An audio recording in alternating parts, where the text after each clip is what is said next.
I was sitting in my therapy office on a Tuesday afternoon when my 2 p.m. client, Emily, said something that made my pen freeze mid-note.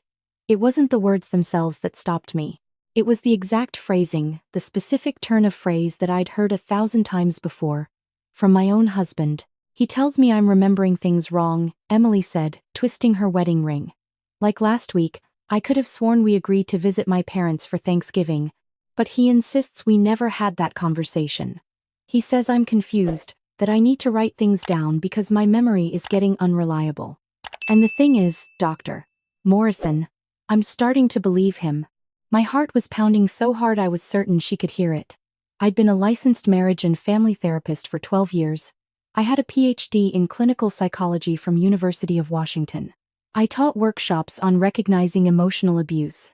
I could spot gaslighting from the first session with a new couple.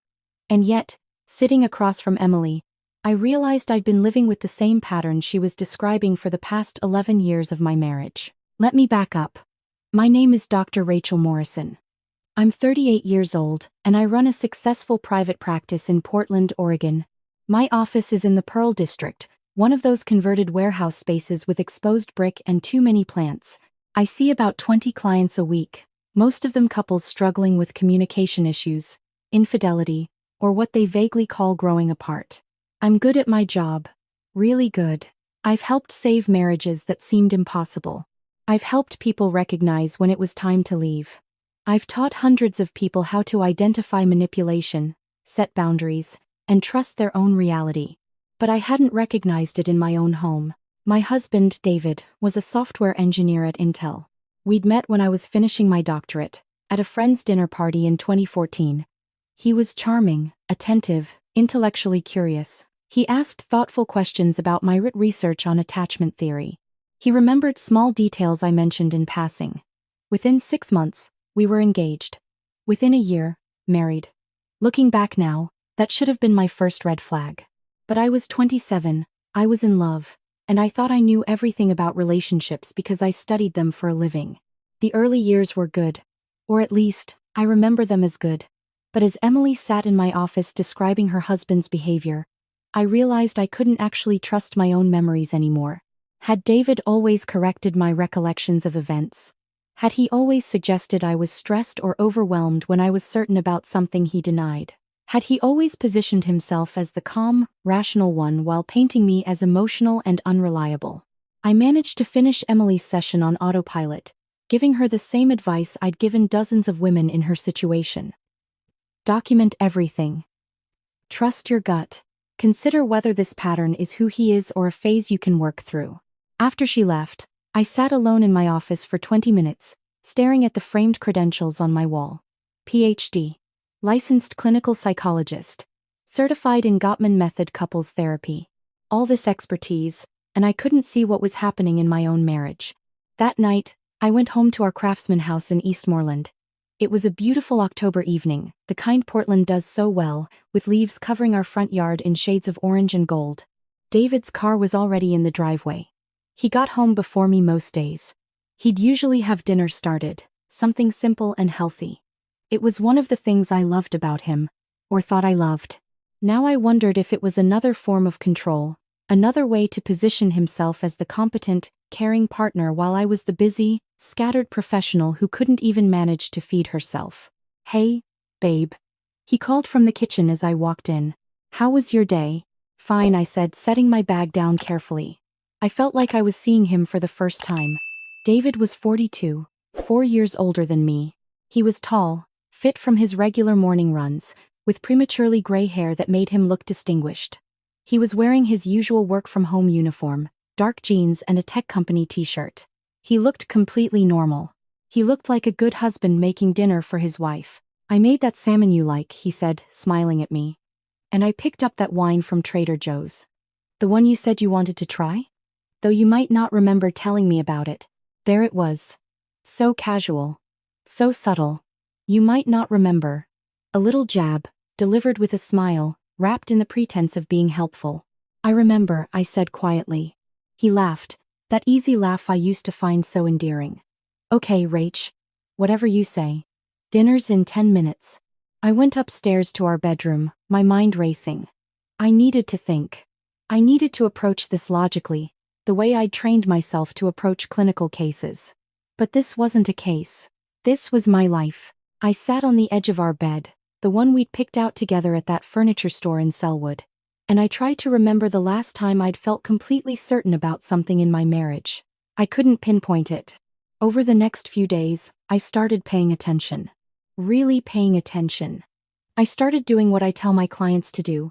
I began documenting. Not obviously. I couldn't let David know I was suspicious. But I started keeping notes on my phone, time-stamped entries about conversations we had, plans we made, things he said. October 15th, 7:30 a.m. David says we're having dinner with his brother Josh on Saturday. I suggest we go to Kennard. He agrees. October 17th, 6 p.m. I remind David about dinner with Josh tomorrow. He looks confused, says we never made those plans. Says Josh is out of town. I check my calendar. The dinner is there. I show him. He says I must have put it in wrong, that I'm mixing things up again. Says Josh told him weeks ago about the trip. October 17th, 6:45 p.m. I text Josh directly. He's not out of town. He confirms dinner plans for tomorrow. That's when I knew. That's when the professional part of my brain clicked into place and I understood with crystal clarity what was happening. David was gaslighting me. Systematically. Deliberately. And he'd been doing it for years. The question was why? What was the endgame? With my clients, gaslighting usually served a purpose. It was about control. Yes. But control toward what end? Affairs. Financial abuse. Isolating the victim from support systems. I needed to find out which one applied to my situation. Or if it was all three. I did something I never thought I'd do. I went through David's computer. It was a Saturday morning. He'd gone for his run, his usual 6-mile loop that took him about 50 minutes. I knew his password because he'd given it to me years ago, back when we still operated under the illusion of complete transparency. TechGuy2014. He'd never changed it. What I found made my hands shake. There were emails, dozens of them, to a woman named Melissa Hartwell. They started about 8 months ago. The early ones were flirtatious but plausibly deniable. By May, they were explicit. But that wasn't what made me feel like I couldn't breathe. It was the way David talked about me. Rachel's having one of her episodes again, he wrote in a June email. She's convinced we had plans with her sister that never existed. I'm worried about her, honestly. The stress of her job is really affecting her memory. Her clients don't know they're getting therapy from someone who can't even keep track of basic conversations. Another one, from August. I think I'm going to have to take over the finances completely. She overdrew our checking account again. When I confronted her, she insisted she'd deposited her paycheck, but there's no record of it. I don't know if she's lying or genuinely can't remember. Either way, I can't trust her with money anymore. I sat back from the computer, my whole body cold. That checking account incident, I remembered it differently. I'd deposited my paycheck through mobile deposit. I had the receipt. But when I tried to show David, I couldn't find it on my phone. He'd suggested, so gently, that maybe I'd imagined depositing it, that the stress was getting to me. I'd actually started to believe him. I'd let him take over our finances after that. Full access to everything. I hadn't questioned it because I trusted him, because he was my husband. Because he seemed so concerned about me. I checked our bank accounts next. We had joint checking and savings, plus my business account for my practice. What I found made me physically ill. Over the past 18 months, David had systematically transferred money out of our joint savings. Small amounts at first, $500 here, $1,000 there, then bigger chunks, $5,000, $10,000. The most recent transfer, from 3 weeks ago, was for $25,000. Our savings account, which had held over $90,000 this time last year, now had $8,000 in it. I wanted to scream. I wanted to throw his computer across the room. But I didn't, because I knew exactly what to do. I'd advised clients through this exact scenario at least 24 times. I knew the steps. Document everything. Secure your assets. Get legal representation. Don't confront until you have backup and a safety plan. Never let the abuser know you're onto them until you're ready. I took screenshots of everything. The emails. The bank transfers. I sent them to my personal email. then deleted the sent messages from his account. I had 40 minutes before he got home. I used every second. I called my best friend, Nicole. She's a family law attorney here in Portland, though she doesn't handle divorces anymore. She does corporate work now. But she knew people. More importantly, she knew me. We'd been friends since grad school.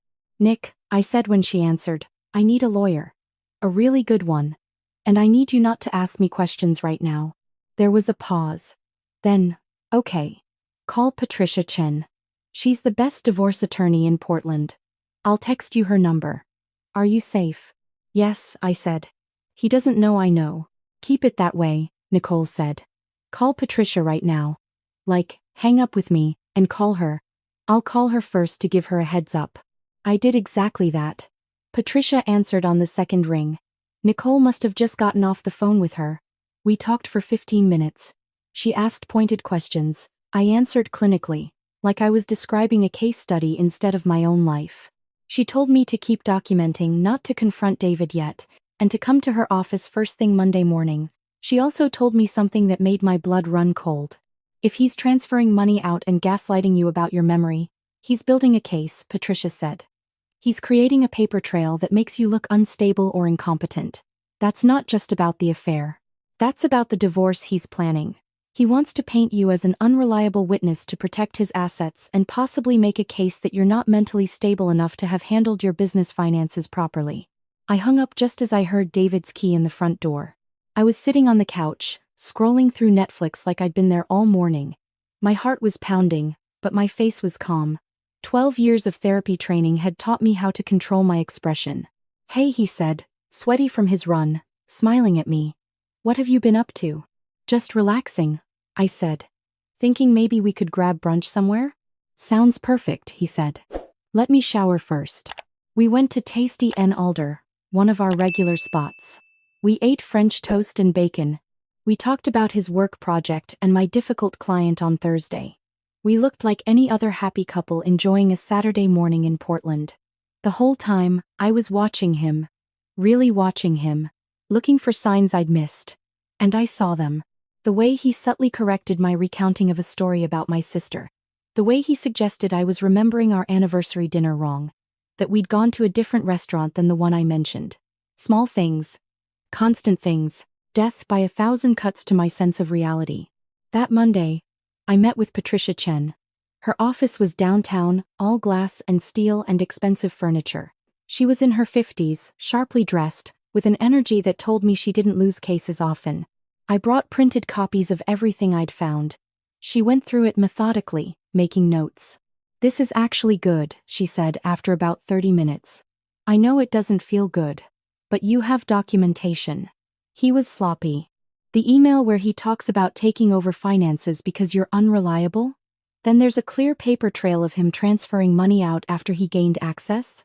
That's going to be very hard for him to explain away. What about Melissa? I asked. The woman he's having the affair with? Patricia looked up at me. Do you want to contact her? I'm thinking about it, I said. I want to know what he told her about me. About our marriage. That's risky, Patricia warned. She could tell him you contacted her. She could, I agreed. But I don't think she will. I have a feeling about this. Patricia studied me for a moment. You're a therapist. You're used to reading people. But this is personal. Rachel. You're not objective here. I know, I said. But let me try. If it backfires, we're no worse off than we are now. She didn't look happy, but she nodded. If you do this, record everything. Oregon is a one-party consent state. You can record conversations without her knowledge. And for God's sake, don't go alone. Bring a friend. Meet in public. I found Melissa Hartwell on LinkedIn.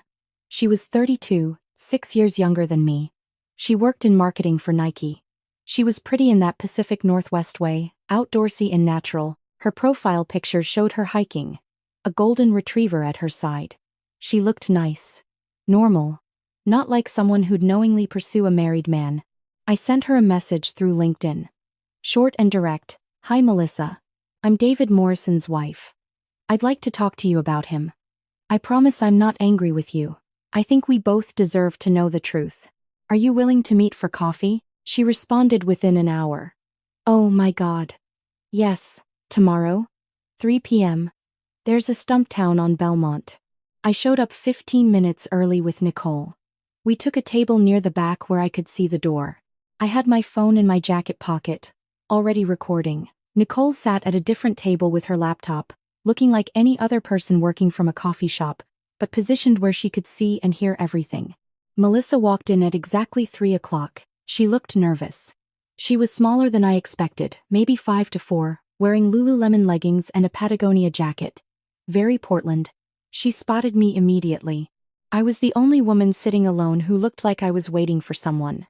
Rachel? She said, approaching cautiously. Melissa, I said, standing. Thank you for meeting me. We sat down. She didn't order anything. She just sat there, twisting her hands together, looking like she might cry. I didn't know, she said before I could speak. I swear to God, I didn't know he was married. Not at first. When did you find out? I asked, keeping my voice neutral. Professional. The same tone I used with clients. About a month ago, she said. I saw a wedding ring in his car. He'd taken it off and left it in the cup holder. When I asked him about it, he told me you were separated. That you'd been living apart for over a year. He said the divorce was almost final, that you were just working out the last details. I nodded slowly. A month ago. That tracked with when he'd started transferring larger amounts of money. What else did he tell you about me? I asked. Melissa looked down at her hands. He said you had mental health issues, that you were unstable.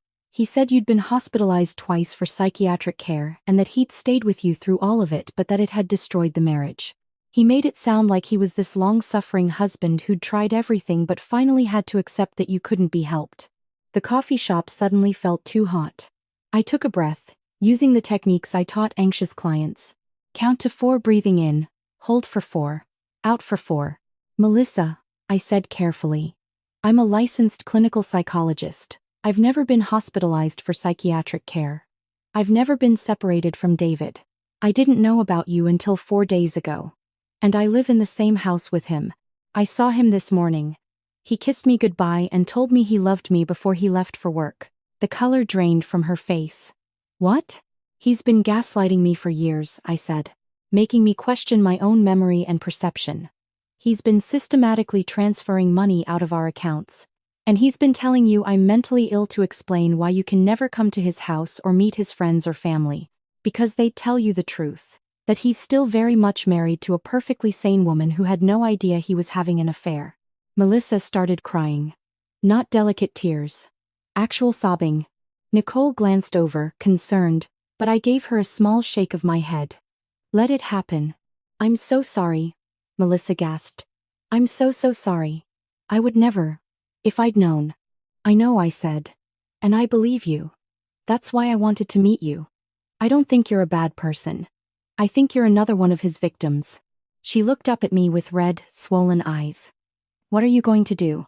I'm going to divorce him, I said simply, and I'm going to make sure he doesn't get away with what he's done financially.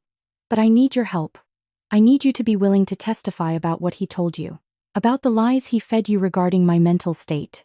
Yes, she said immediately. Absolutely. Whatever you need. And I need you to not tell him we met, I said. Not yet. I'm not ready to confront him. When I do, I want all my ducks in a row. She nodded, wiping her eyes with a napkin. Can I ask you something? Of course. Why aren't you angry with me? She asked.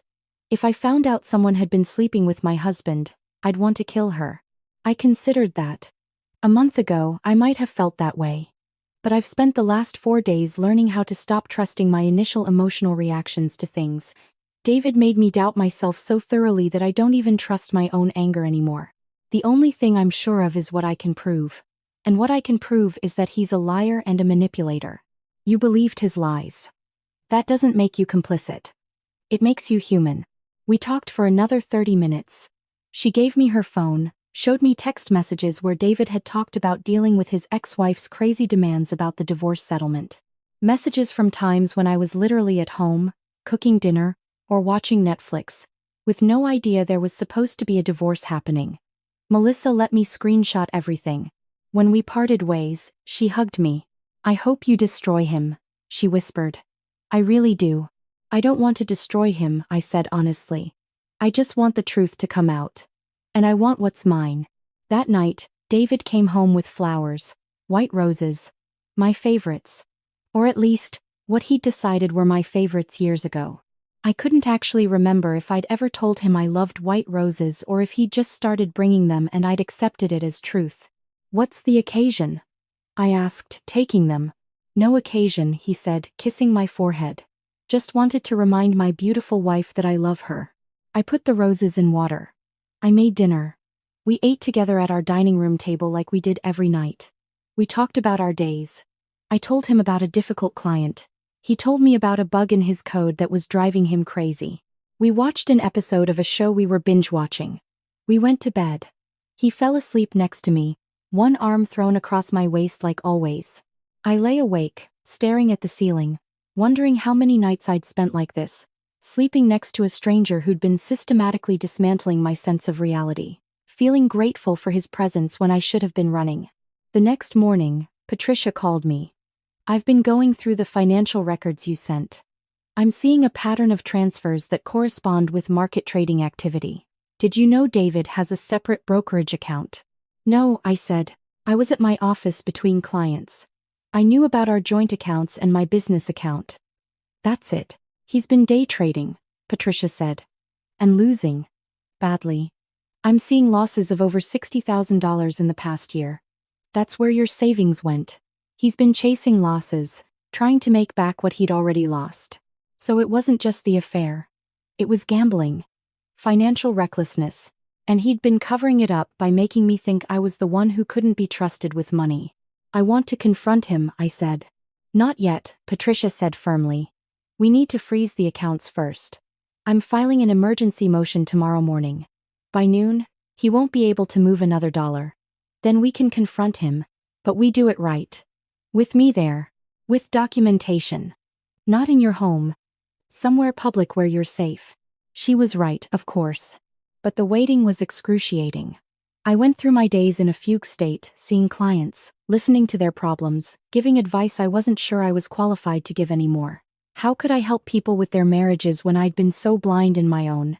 On Thursday, Patricia called. Motion approved. All accounts frozen as of 1 hour ago. David tried to make a transfer this morning. It was declined. He's going to know something's up. My phone rang almost immediately after I hung up with Patricia. David. Hey, I answered, keeping my voice normal. Did you do something to our bank accounts? He asked. There was an edge to his voice I'd never heard before. I tried to move some money and it says the account is frozen. I don't know anything about that, I said. Maybe you should call the bank? Rachel, don't play games with me, he said. This is serious. I need access to those accounts. For what? I asked. There was a pause. For bills. For our mortgage. For normal life expenses. We have plenty in checking for that, I said calmly. Why would you need to access savings? Another pause. Longer this time. You did this. You froze the accounts. If they're frozen, it's not by me, I said. Like I said, call the bank. I have a client in 5 minutes. I have to go. I hung up, my hands were shaking. Nicole was right. This was the most dangerous time. When he realized he'd lost control, Patricia had arranged for me to stay with Nicole that night. We had a plan. Tomorrow, Friday, we'd meet David at Patricia's office at 2 p.m. Patricia had already sent him a formal notice through his work email. We'd confront him there, with my lawyer present, with everything documented. I'd already moved my important documents and some clothes to Nicole's place. But I didn't expect David to come to my office. He showed up at 1 p.m., walking right past my receptionist. She tried to stop him, but he ignored her. I was alone. My next client wasn't for another hour. He opened my office door, and the look on his face made my heart stop. You think you're so smart, don't you? He said, closing the door behind him. Dr. Morrison. The big therapist. The expert on relationships. And you didn't see this coming at all. I reached for my phone. He was faster. He grabbed it from my desk. We're going to talk, he said. Really talk. Without you running to your lawyer or your friend Nicole. Just you and me. Like a married couple should. This was exactly what Patricia had warned me about. Never be alone with him once he knows. But here I was. Alone in my office. With a man I suddenly didn't recognize. David, I said, using my therapist voice. Calm. Soothing. You're upset. I understand. But this isn't the place for this conversation.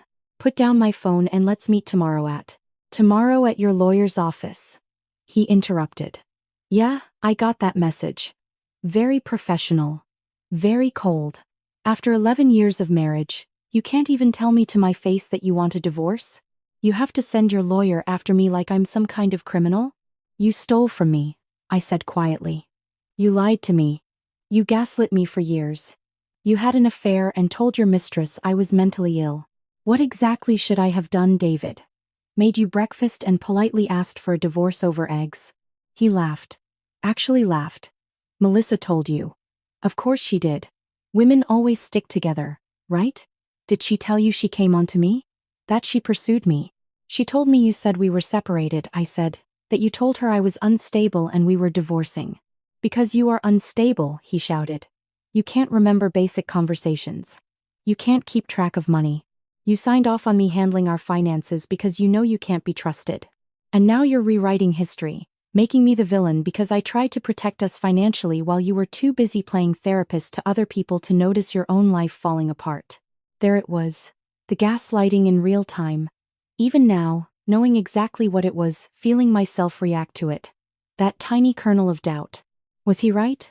Had I been so focused on my clients that I'd neglected my own life? No. I had the emails, the bank records, Melissa's testimony. The truth wasn't subjective. Get out of my office, David, I said. Or what, he asked. You'll call security? Go ahead. Call them. Tell them your husband came to talk to you. See how crazy that makes you sound. But I wasn't calling security. I was pressing the panic button under my desk. The one connected directly to Portland police. The one I'd installed 2 years ago after a client's abusive ex had shown up making threats. I'd never had to use it before. It took 4 minutes for 2 officers to arrive. 4 very long minutes of David ranting about how I'd ruined everything, how I'd stolen his money, how I was going to regret this, how he'd make sure everyone knew what I really was. Unstable. Incompetent. A fraud playing therapist while my own life was a disaster. When the officers walked in, David immediately switched. Became the concerned husband. Thank God you're here. My wife is having an episode. She's not thinking clearly. I came to check on her and she... Sir, one of the officers interrupted. We need you to step outside. They'd been briefed. Patricia had called them yesterday, given them a heads up that there might be a situation. They'd seen the protective order she'd filed that morning, the one I hadn't told David about yet. They escorted him out. Read him the protective order. Explained he needed to stay at least 100 yards away from me and my office. I watched through my window as David's face transformed, the mask finally slipping completely. Pure rage. I called Patricia. He showed up at my office. I know, she said. The police just called me. Are you okay? I'm fine, I said. I'm going to Nicole's. Good, stay there. Don't go home. Don't go anywhere alone. I mean it, Rachel. I spent that night at Nicole's, drinking wine and crying. Not sad crying. Angry crying. Relieved crying. The kind of crying that comes when you finally stop holding everything together and let yourself fall apart. You did everything right, Nicole kept saying. You were so smart about this. You got evidence. You got help. You didn't confront him alone. I almost did, I said. If I hadn't had that panic button, but you did have it, she said firmly. Because you're careful. Because you're smart. Stop second-guessing yourself. That's what he wants. Even now, he's still in your head, making you doubt. She was right. But knowing it intellectually and feeling it emotionally were 2 different things. The divorce took 8 months. David fought everything. Claimed the money he'd taken was for investments on behalf of our marriage. Claimed the affair was a separation that I'd agreed to. Claimed I was mentally unstable and couldn't be trusted with our assets. But we had Melissa's testimony. We had the emails where he called her from our home phone while I was at work. We had the trading records showing his gambling losses. We had everything. In the end, I got the house. He had to repay what he could of the money he'd lost, though we both knew I'd never see most of it. He lost his job at Intel after word got around about what he'd done. Turned out, lying to your therapist wife about her mental state while embezzling from your joint accounts and conducting an affair doesn't play well in company culture surveys. But the hardest part wasn't the divorce. It was learning to trust myself again. I started seeing my own therapist, Dr. Helen Park. She specialized in treating trauma and gaslighting victims. It felt strange, sitting in the client chair after so many years on the other side. But I needed it. You're going to have moments, Dr. Park told me in our third session, where you question everything, where you wonder if you overreacted. If maybe David was right about some things. That's normal. That's the legacy of gaslighting. But it doesn't make it true. She was right. I did have those moments. Still do sometimes. But they're getting fewer and farther between. 6 months after the divorce was final, I did something I'd been thinking about for a while. I started a support group at my practice specifically for people who'd experienced gaslighting and emotional manipulation in relationships. It meets every Tuesday evening. We have 12 regular members now. I don't lead it as a therapist. I participate as someone who's been through it. It helps, both them and me. Emily, my client who'd inadvertently triggered my realization, is in the group now. She left her husband 3 months ago. She's doing okay. We're all doing okay. I still practice therapy. I'm still good at it. Maybe better now because I understand on a visceral level what my clients are going through. I don't just know the clinical terms anymore. I know what it feels like to question your own reality, to wonder if you're the crazy one, to finally see the truth and feel both liberated and devastated. Last week, I had a consultation with a new client. She was in her early 30s, a lawyer, successful and articulate. She told me her husband had been expressing concern about her memory lately, suggesting she write things down, questioning her recollection of conversations. I listened carefully. I asked specific questions. I didn't jump to conclusions. But I gave her the same advice I wish someone had given me years ago. Trust yourself, I said. Document everything. And pay attention to patterns. 1 or 2 memory lapses is normal. A sustained pattern of your partner telling you you're wrong about things you're certain about? That's not normal. That's something else. She nodded, taking notes. She'd be okay. Or at least, she'd have the tools to figure out if she needed to be okay away from her husband rather than with him. As for me, I'm still in our old house in Eastmoreland. I thought about selling it, starting fresh somewhere new. But this is my house now. Not our house. Mine. I had it repainted. Bought new furniture. Filled it with plants and books and art I chose myself. Some mornings, I still wake up and forget for a second that David is gone. Then I remember, and I feel this rush of relief so intense it's almost dizzying. I'm not dating. I'm not sure when I'll be ready for that. Maybe soon. Maybe never. I'm okay with either outcome. For the first time in 11 years, I'm the only person I have to check with about my own feelings. The only person whose reality I have to validate is my own. And I trust myself now. Finally. Completely. That's the real victory. Not the divorce settlement or the house or even the justice of David facing consequences for his actions. It's the fact that when I remember something, I believe my own memory. When I feel something, I trust that feeling. When I know something, I don't let anyone tell me I'm wrong. That's what he couldn't take from me in the end, no matter how hard he tried. Me. The real me. The one who knew all along that something was wrong. She was there the whole time, just waiting for me to listen. I'm listening now,